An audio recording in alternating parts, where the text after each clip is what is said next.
This video is the third in a series of tutorials on biological nomenclature. The first video in this series dealt with the history of biological nomenclature and touched on some reasons why the standardization of nomenclature is important. The second gave details about gene nomenclature. This video covers nomenclature of quantitative trait loci, or QTLs. As far as the nomenclature of QTLs in RGD is concerned, we follow the guidelines compiled by the Rat Genome and Nomenclature Committee. These say that a QTL symbol should have a stem consisting of an abbreviation of the name, followed by a serial number. RGD curates all rat QTLs. RGD also curates human QTLs based on specific projects. Mouse QTLs are imported from the Mouse Genome Informatics (MGI) group at the Jackson Lab. To distinguish human or mouse QTLs from rat QTLs in RGD, we add _H to the symbols for human QTLs and _M to the symbol for mouse QTLs. A QTL name has a root name that describes the trait that is measured and a serial number. For human and mouse, this is followed by the word human, or mouse, in parentheses. The only way to reliably obtain the next available serial number for an already established root name is to contact the respective database for QTL nomenclature, that is, RGD for rat and human, and MGI for mouse. Searching for the next number in the public version of that database is not advisable, as another group may have a number reserved, but it is private, pending publication. When naming QTLs, we try to use the author's symbol and name where possible, assuming that they reflect the trait. There are, however, exceptions. For instance, we avoid using designations which are the same as existing gene symbols, because both gene and QTL symbols are required to be unique within a species. Disease names are also generally avoided since they do not constitute quantitative measurements. Because a QTL is a statistical linkage between a quantitative trait and a genomic region, and is dependent on the methods used, we create distinct QTL records and therefore assign separate names to QTLs on the basis of several criteria.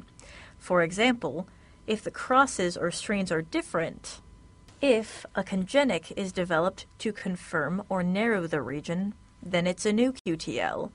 Each new experiment is a new QTL. Similar studies in two labs give two separate QTLs, as the assays may differ.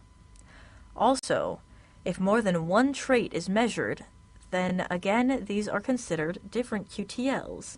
In RGD report pages, we mention relationships between QTLs if they map to the same region, interact with, or are syntenic to each other, or if one is a subregion of the other.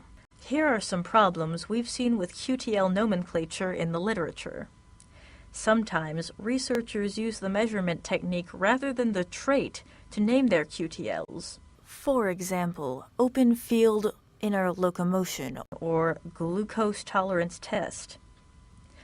Another problematic practice is to use the same QTL number for a subregion QTL that was assigned to the previous parent QTL, making it impossible to distinguish the two.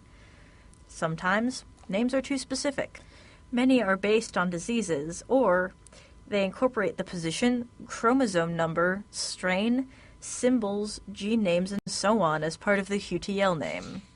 RGD is in the process of developing a trait ontology, which will address some of these issues by standardizing the designations for their traits upon which QTL names are based. As with most rules, however, there are some exceptions. For instance, disease-based names have been retained for some historic QTLs, such as the insulin-dependent and non-insulin-dependent diabetes QTLs. Such nomenclature is so well established in the research community that it would be counterproductive to change it. However, such exceptions are rare. Before we begin talking about the details of naming markers, I would like to point out the importance of registering your research group, lab, or institution at the Institute for Animal Research, or ILAR. If your lab has an ILAR code, this will be used in naming your marker. If it does not, you should contact RGD in order to receive a lab code. That is a unique 3 to 4 letter code which identifies your group or institution. This will be assigned and is used in naming SSLPs and strains to identify your group as the one where the SSLP or strain was developed and or maintained. For more on the use of lab codes in naming strains, please view our tutorial on strain nomenclature. A rat simple sequence length polymorphism, or SSLP, is named in the format D for DNA fragment, chromosome number, lab code, and then a sequential number, for example, D1MIT8. There are some exceptions to this. For instance, some mouse SSLPs are also used in rat. In that case, the symbol is constructed as D, then the rat chromosome number, followed by the symbol of the mouse marker. The systematic nomenclature assigned by RGD is picked up by other databases, such as UniSTS, when they download our files. We strongly encourage our users to submit their data for strains, gene variants, QTLs, and SSLPs to RGD. This ensures that the data in RGD is complete and accurate, and that your results are publicly available as required by many funding agencies.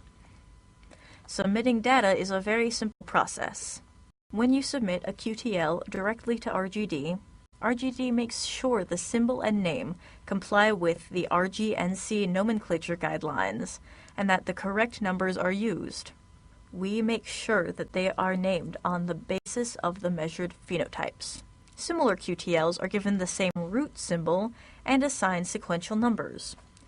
We assign RGD IDs to submitted QTLs and send you these IDs so that you can use them in your publications. To begin the process, click on the Data tab at the top of any RGD page, then select Submit Data.